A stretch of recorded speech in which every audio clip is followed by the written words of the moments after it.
Assalamualaikum warahmatullahi wabarakatuh.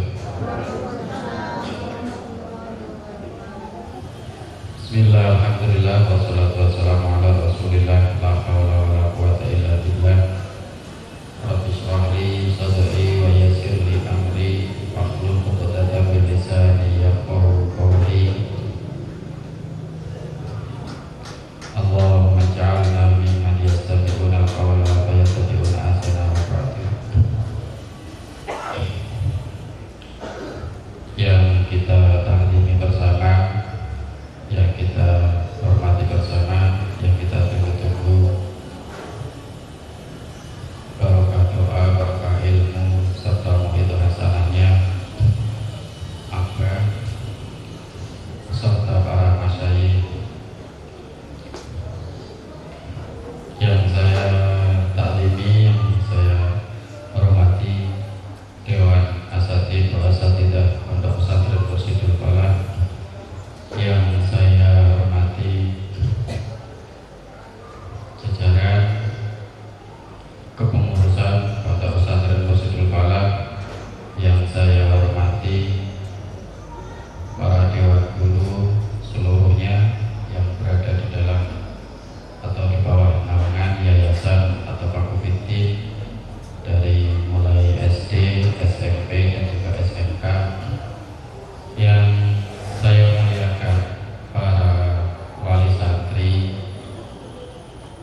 biasanya kan kemudian bubar duluan.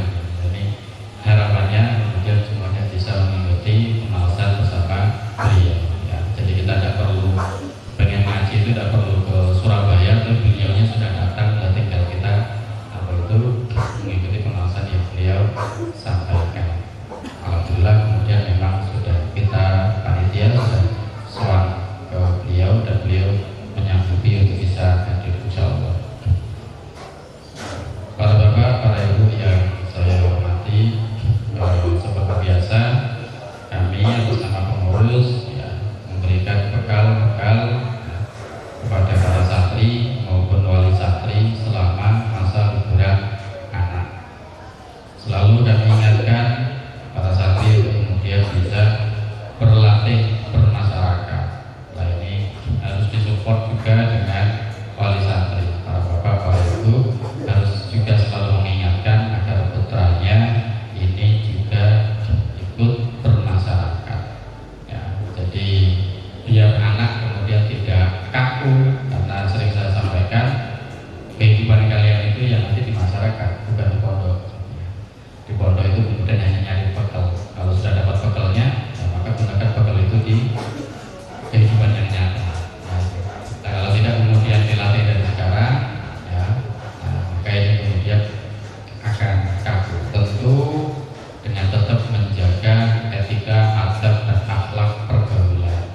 Ini yang selalu kita wasiatkan kepada para santri, jogo akhlaki neng diwai.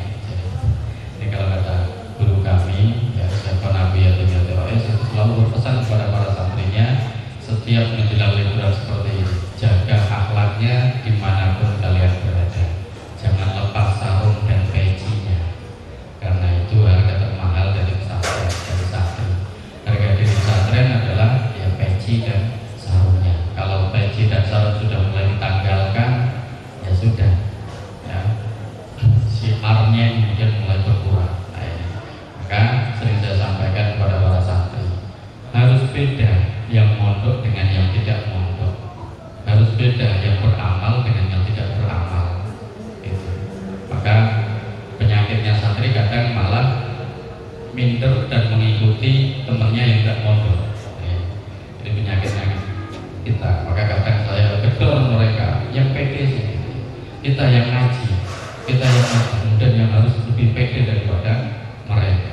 Tampilkan akhlak kita, maka itu sudah bagian daripada ajakan kita kepada mereka untuk mengenyam pendidikan di pesantren. Tidak usah lagi ngajak pakai lesan, ngajaknya pakai sikap, pakai akhlak. Maka mereka akan terajak sendiri. Oh itu anak kok bagus sekali akhlaknya. Itu mondok di mana? Saya tak ikutan. Itu. Tidak perlu kita kemudian nyebar brosur. Oh itu siapa yang pengen mondok? Jadi cukup kemudian kita tampilkan akhlak kita di masyarakat. Maka itu sudah bagian daripada ajakan kita kepada masyarakat kita. Para bapak, para ibu, selanjutnya adalah selalu saya ingatkan kepada seluruh santri agar takdim dan taat nurut kepada orang tuanya.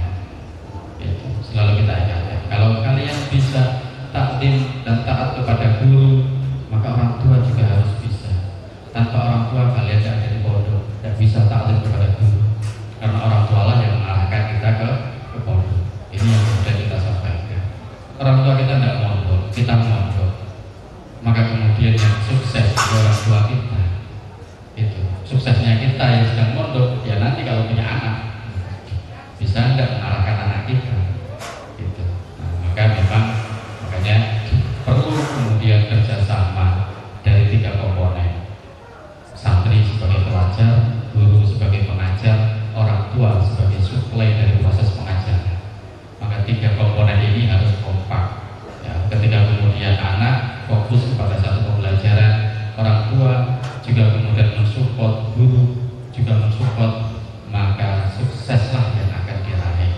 Itu. Jadi harus kemudian satu kata, gitu ya, satu aturan. Jangan sampai kemudian orang tua tidak mengikuti aturan pondok yang telah ditetapkan. Ya. Perlu kita sampaikan, pondok Musdul Pala itu menurut sejarah yang kemudian saya ketahui, dulunya kemudian santri cuma 4.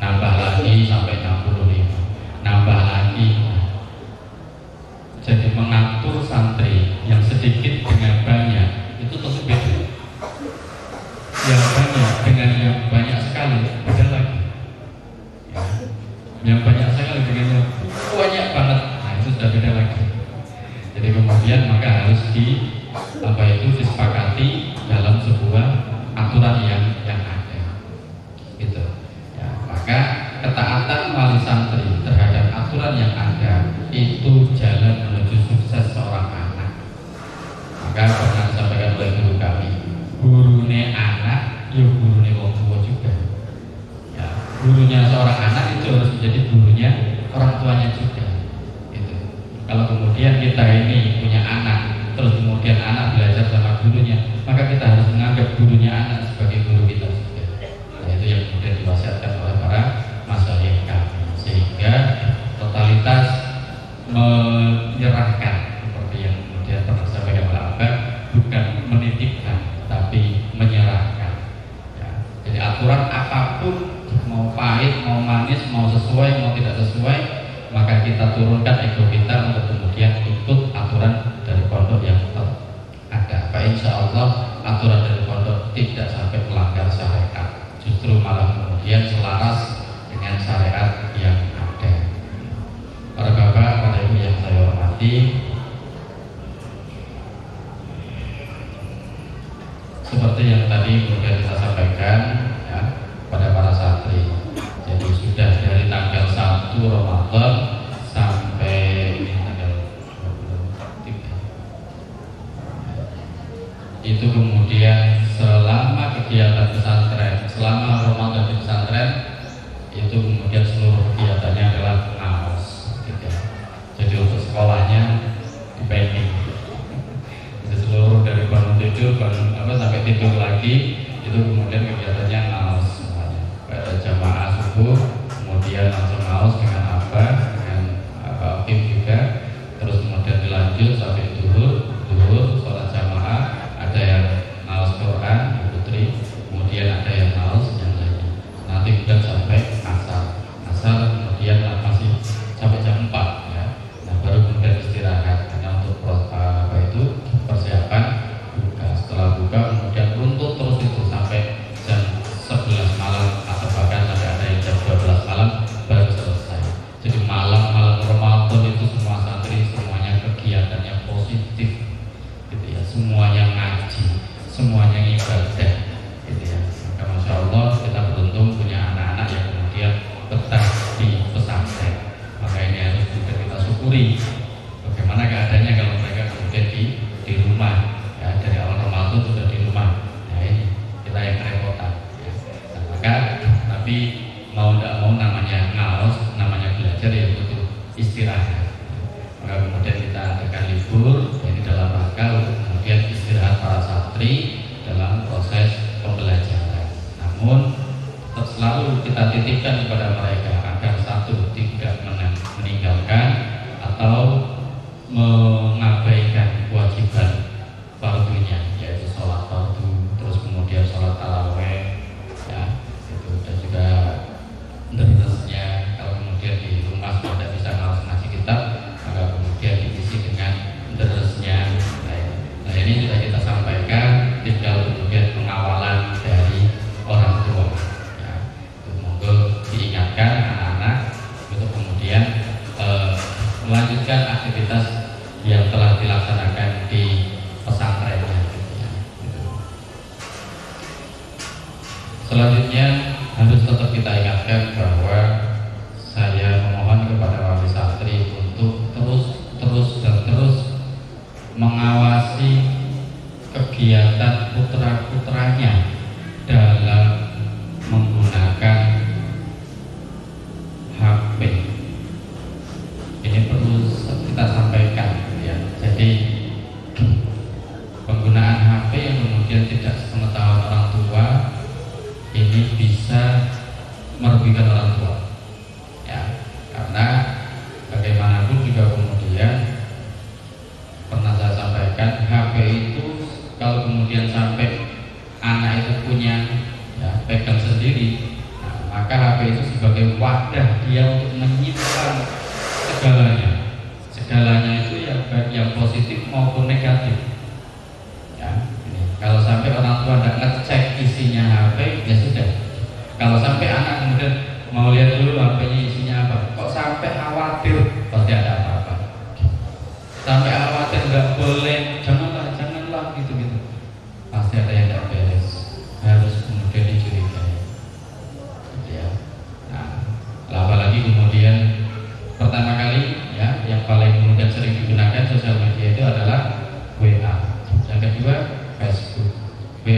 juga hati-hati.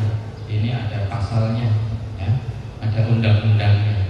Kalau sampai kemudian kita menggunakan sosial media, ya, kemudian mencatut lembaga, mencatut nama baik orang, ini kan kemudian juga akan beresiko. Semuanya akan kena. Biasanya kemudian seperti ini adalah pesan berantai. Ya, pesan berantai dari ini, pesan ini dilempar lagi. Tidak dibaca dulu itu isinya apa, asal dilempar, ternyata itu melanggar undang-undang, kena semua. Yang rugi kita. Gitu. Kalau sudah seperti itu kita tidak bisa apa-apa. Ya. Atau kemudian Facebook juga sama. Maka saya mengajaklah, ya, karena memang ini tidak bisa kita awasi 100%. Ya, kami sebagai lembaga pesantren nggak bisa ngawasin karena sudah di rumah, maka wilayahnya sudah kembali ke orang tua. Maka kalau di pesantren sudah kita larang pakai HP. Ya. Nah ini juga saya mohon sekali kemudian, ya, jangan sampai memfasilitasi anak. Sampai ini adalah memfasilitasi anak. Jadi anak itu kemudian dikasih HP, suruh dibawa ke pondok. Nanti kalau baterainya habis diambil. Ya. Terus kemudian dicas dibalikin lagi. Kok ya ada orang tua kayak gini. Ya. Kalau kayak gini ketahuan itu ya sudah. Ya, ini sudah kita komitmen, ya. Kalau HP yang sudah ketangkep maka tidak bisa dikembalikan. Apapun alasannya, apapun keadaannya. Karena yang megang HP itu nanti saya. Ya, jadi tidak bisa dikembalikan dalam bentuk HP. Bisa kembali dalam bentuk pahala. Karena kemudian tinggal dirubah niatnya namanya infak gitu aja, pesantren. Nanti akan kita alokasikan uangnya, ya, kita jual uangnya untuk kemudian diserahkan ke bangunan. Gitu. Ya, jadi tidak bisa kembali dalam bentuk HP, tidak bisa kembali dalam bentuk pahala. Gitu. Nah, sebenarnya saya sendiri kemudian dari saya akan menyampaikan, ya berat itu sebenarnya. Ya, nah, HP itu berat karena HP itu harganya juga akan yang dibawa, yang dirampas itu bukan HP yang tulit-tulit kayak gitu ya. Ya kemudian cuma 200.000 tidak, tapi harganya sampai 2 juta, 1,5 juta, 2 juta lebih. Jadi kalau sudah ketangkap saya itu tidak bisa. Tapi kan juga saya bingung juga. Satu sisi ini kemudian, ya gimana ya? Tapi harus komitmen, peraturan, ya. Nah, jadi sampai kapanpun maka kemudian ya ini kalau HP ketangkep mau siapapun juga maka tidak akan pernah bisa kembali. Ya, jadi harus kemudian mending tidak usah memfasilitasi anaknya. Pas mondok ya sudah mondok saja. Kalau mau niat infak pesantren mending langsung sekalian infak saja, kalau usah melalui apa itu rampasan HP. Ini sudah ditetapkan dalam buku apa itu para peraturan, ya, itu sudah ditetapkan dan kemudian hukuman-hukumannya juga sudah kemudian disampaikan di dalamnya.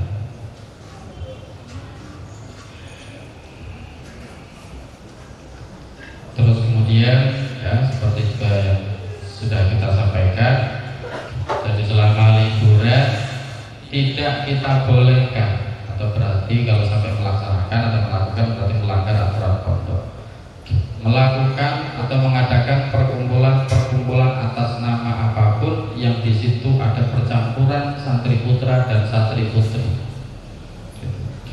Jadi kalau mau perkumpulan yang positif, ya monggo putra putri putri. Kalau sampai kumpul, nah ini datang ke pondok semuanya akan kita takzir berat, ya, karena pencemaran nama baik pesantren, gitu ya. Jadi ini akan kita takzir berat begitu ketahuan, ya, karena ini juga sudah kita konfirmasi bahwa para alumni kemudian memberikan pengawasan pemantauan terhadap para santri yang masih aktif di pondok. Kalau mereka melakukan hal-hal yang kurang pantas, maka bisa disampaikan kepada kami, ya. Jadi bareng-bareng kita mengontrol anak didik kita.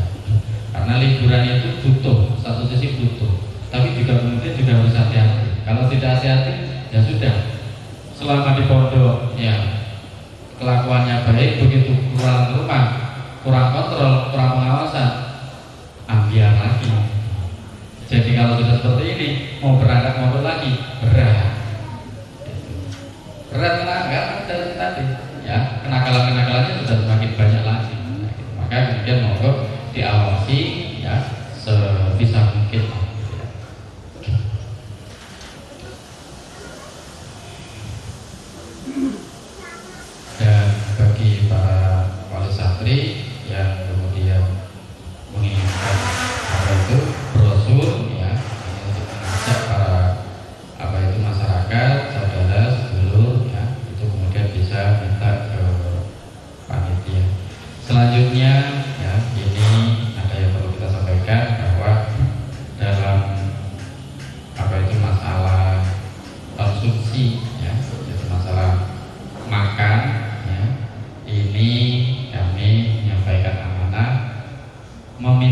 halalnya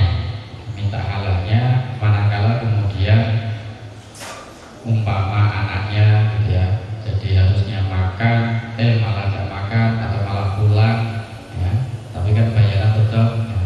Nah ini kami minta halalnya dari apa yang kemudian sudah masuk keuangannya ke pengurus gitu ya.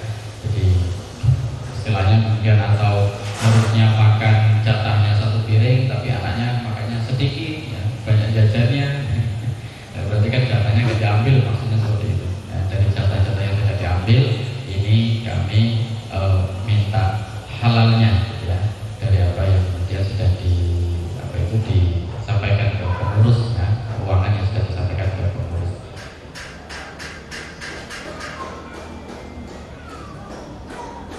Mungkin itu saja dari kami ya. Kami juga